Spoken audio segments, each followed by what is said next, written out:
Bismillahirrahmanirrahim. Assalamualaikum warahmatullahi wabarakatuh. Salam sehat dan sejahtera. Semoga kita senantiasa dalam lindungan Allah Subhanahu wa Ta'ala. Perkenalkan, saya apoteker Dr. Andes Jaga Supriyanta, Magister Farmasi, dosen tetap pada Fakultas Farmasi Universitas Muhammadiyah A.R. Farudin, Kabupaten Tangerang. Saat ini saya sedang mengikuti sertifikasi dosen tahap kedua yang diselenggarakan oleh Kementerian Pendidikan Tinggi, Sains dan Teknologi tahun 2025. Saya akan melakukan penyusunan dokumen pernyataan diri dosen dalam unjuk kerja Tridharma Perguruan Tinggi. Pada kesempatan ini, saya akan memaparkan salah satu mata kuliah yang saya ampu, yaitu Manajemen Farmasi Industri 2. Saya mengajar mata kuliah Manajemen Farmasi Industri 2 pada semester genap tahun akademik 2024-2025 dengan bobot 2 SKS dan merupakan mata kuliah wajib dengan kode FSS 6604. Deskripsi dari mata kuliah Manajemen Farmasi Industri 2 ini membahas dan berdiskusi tentang pengawasan mutu industri farmasi yang meliputi cara berlaboratorium yang baik, pertimbangan desain laboratorium, keamanan dan keselamatan berlaboratorium, pengambilan sampel, sampel pertinggal, sampel pembanding, sistem pengujian dan validasi metode analisis, dan program stabilitas.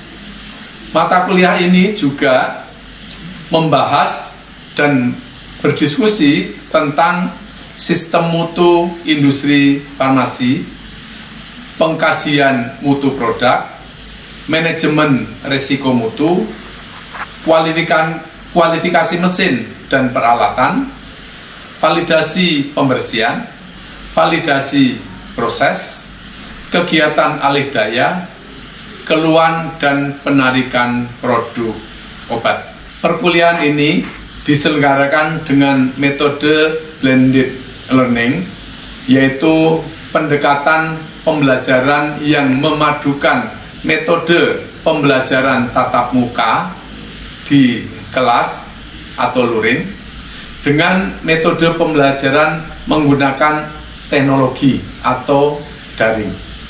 Metode daring dilaksanakan menggunakan fasilitas Zoom yang difasilitasi oleh kampus Universitas Muhammadiyah A.R. Farudin. Mahasiswa dapat mengakses materi perkuliahan, mengunduh RPS, dan mengerjakan tugas atau kuis melalui learning management system yang dikembangkan oleh Unimar yang diberi nama Kulon atau Kuliah Online Unimar.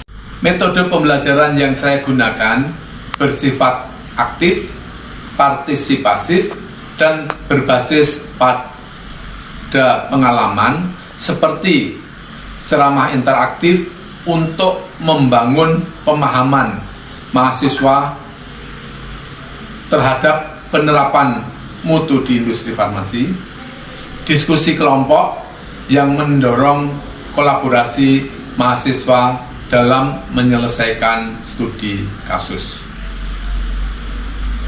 Untuk capaian pembelajaran dari mata kuliah Manajemen Farmasi Industri 2 ini meliputi CPL 3, yaitu mahasiswa mampu menerapkan pemikiran logis, kritis, sistematis, dan inovatif pada ilmu pengetahuan dan teknologi. CPL 6, mahasiswa mampu menguasai teori, metode, dan konsep dalam ruang lingkup ilmu dan teknologi di bidang teknologi farmasi, kimia farmasi, dan bahan alam. CPL ke-9, mahasiswa mampu meningkatkan kemampuan kefarmasian secara global melalui pembelajaran dan pengembangan diri. Capaian pembelajaran mata kuliah yang diharapkan dari mata kuliah Manajemen Farmasi Industri 2 ini antara lain CPMK 1, mahasiswa mampu menjelaskan konsep pengawasan mutu di industri farmasi, cara berlaboratorium yang baik, desain laboratorium, dan keamanan dan keselamatan berlaboratorium. CPMK 2, mahasiswa mampu memahami dan menjelaskan proses pengambilan sampel, penanganan sampel tertinggal, sampel pembanding, memilih dan membuat metode pengujian dari pengujian bahan baku, pengujian produk antara, pengujian produk ruangan, baku pembanding, dan validasi metode analisis. CPMK 3, mahasiswa mampu menjelaskan tentang program stabilitas produk. CPMK 4, mahasiswa mampu memahami dan menjelaskan tentang sistem mutu industri farmasi, proses pengkajian mutu produk, dan manajemen resiko mutu produk. CPMK 5, mahasiswa mampu menjelaskan proses kualifikasi mesin dan peralatan, validasi pembersihan, dan validasi proses. CPMK 6, mahasiswa mampu memahami dan menjelaskan konsep penanganan keluhan dan penarikan produk dan kegiatan alih daya. Media pembelajaran pada kuliah manajemen farmasi industri 2 ini meliputi 1. Modul atau RPS yang diberikan dalam bentuk hard copy dan soft copy yang dapat diunduh di Kulon atau kuliah online Unima. Kedua, PowerPoint dan studi kasus yang dipresentasikan.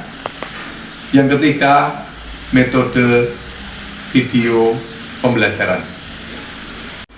Materi pembelajaran pada mata kuliah Manajemen Farmasi Industri 2 ini meliputi 1. Pengawasan mutu industri farmasi. Kedua, cara berlaboratorium yang baik. Ketiga, pertimbangan desain laboratorium. Keempat, keamanan dan keselamatan berlaboratorium. Kelima, pengambilan sampel, sampel pertinggal dan sampel pembanding. Keenam, sistem pengujian dan validasi metode analisis. Ketujuh, program stabilitas. Kedelapan, sistem mutu industri farmasi. Kesembilan, pengkajian mutu produk. Kesepuluh, manajemen resiko mutu.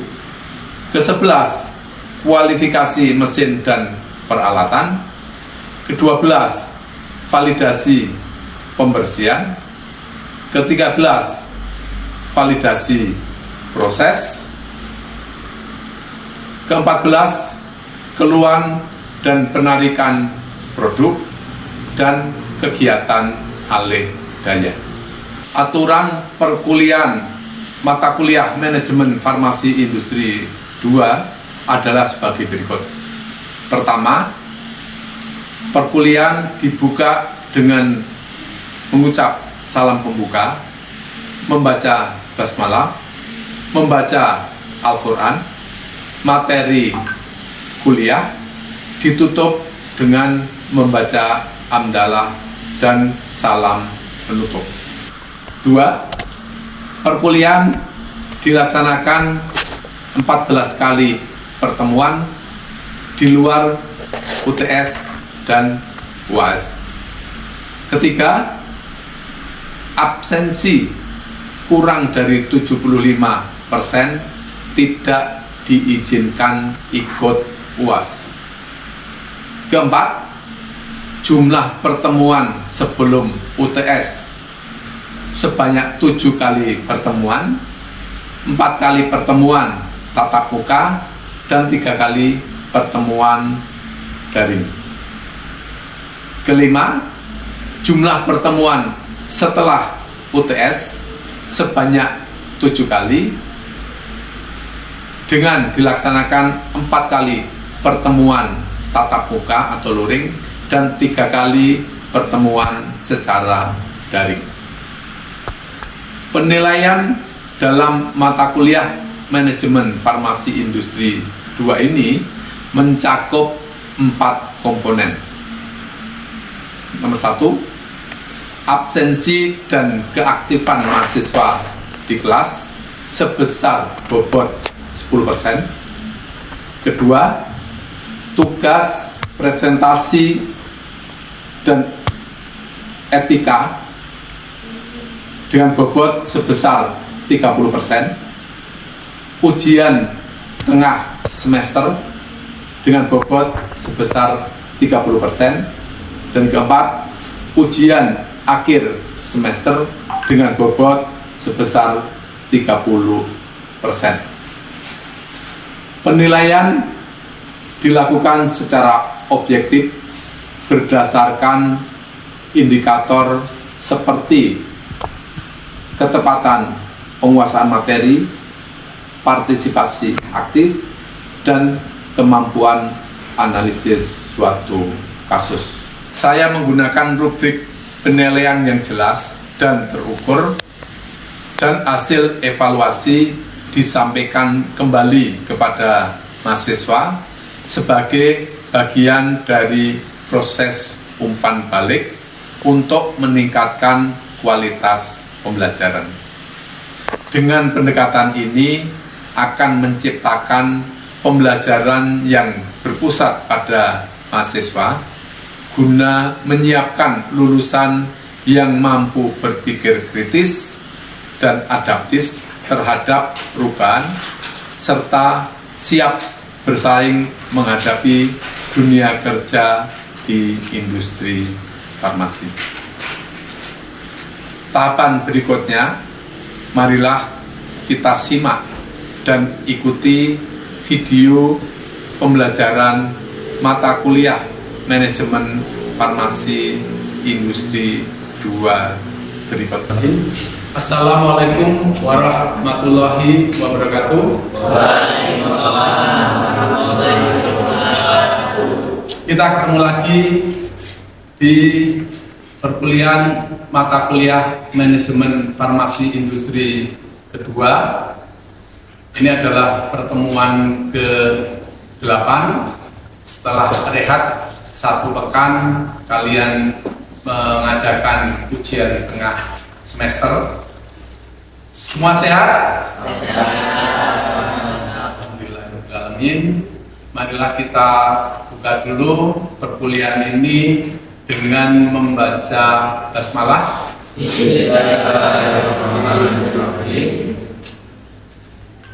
Materi yang akan kita bahas pada pertemuan kali ini yaitu tentang sistem mutu industri farmasi. Seperti apa? Ini marilah kita lihat dulu integrasi dari Al-Islam Kemuhammadiyan ke dalam mata kuliah manajemen mutu ini. Coba minta tolong Mas Basit untuk dibaca surat Al-Hujurat ayat 6. Bismillahirrahmanirrahim. Ya ayyuhalladzina amanu in ja'akum fasiqun binaba'in fatabayyanu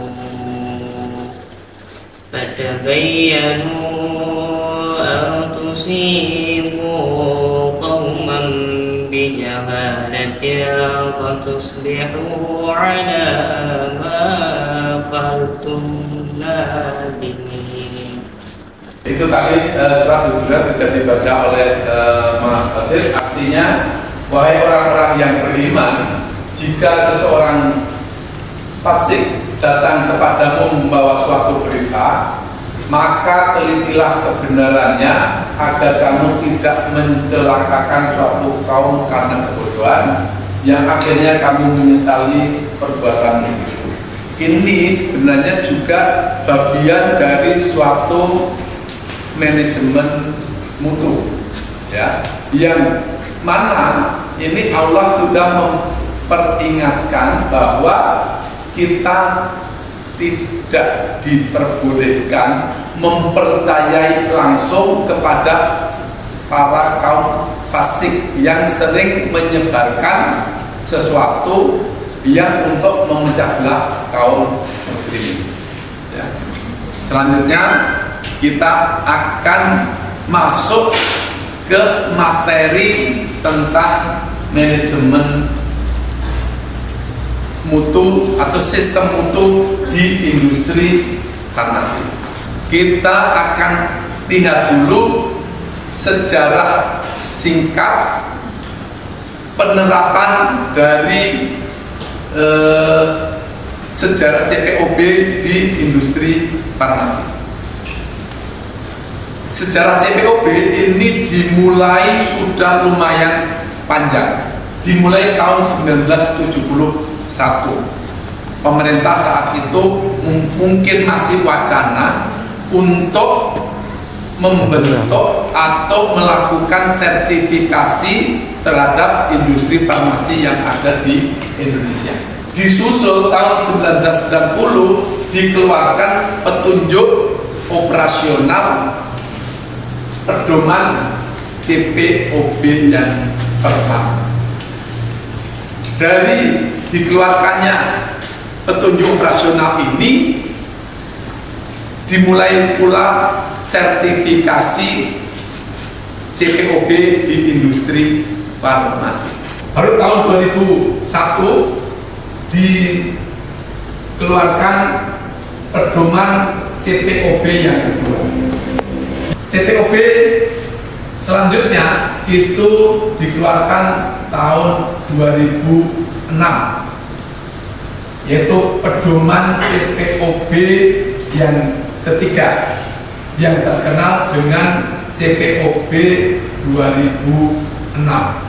Petunjuk operasionalnya baru keluar tahun 2009.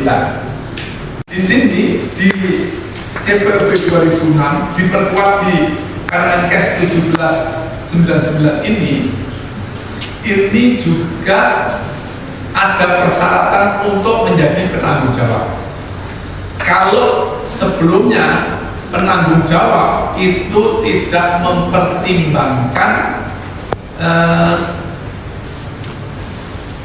kemampuan latar belakang si penanggung jawab. Nah, mulai di CPOB 2006 kemudian mulai diperkuat di Permenkes 1799 ini bahwa untuk menjadi penanggung jawab ini harus punya pengalaman di bidangnya. CPOB selanjutnya dikeluarkan tahun 2018. Ini dalam bentuk peraturan Badan POM. Peraturan Badan POM nomor 34 tahun 2018 tentang CPOB. Oke, ini tadi sejarah singkat tentang CPOB. Sekarang kita masuk ke sistem mutu industri farmasi. Di CPOB 2001, bab satunya adalah tentang manajemen mutu. Manajemen mutu ini ada 4 kandungan yang ada di sistem manajemen mutu itu. Kemudian di CPOB 2006 ini masih ada 4 perubahan lagi di CPOB 2012 dari 4 menjadi 5. Oke, silakan nanti dibuat 5 kelompok.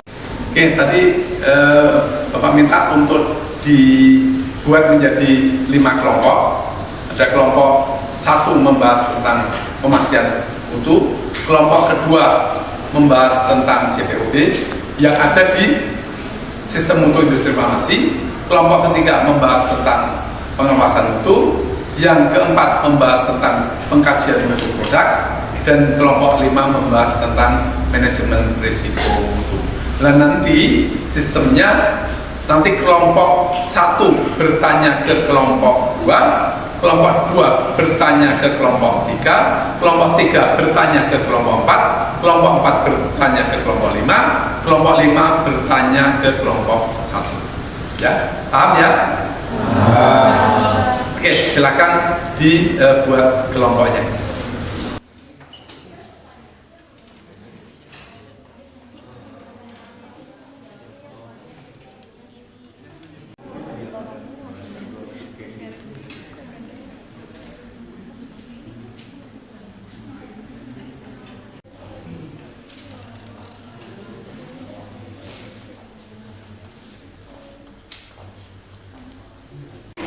Baiklah, kalian sudah berdiskusi. Bapak kasih kesempatan untuk bertanya dulu, biar nanti kelompok yang akan menjawab punya waktu. Silahkan kelompok 1 untuk bertanya ke kelompok 2.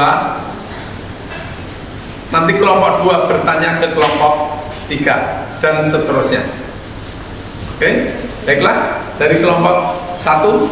Assalamualaikum warahmatullahi wabarakatuh.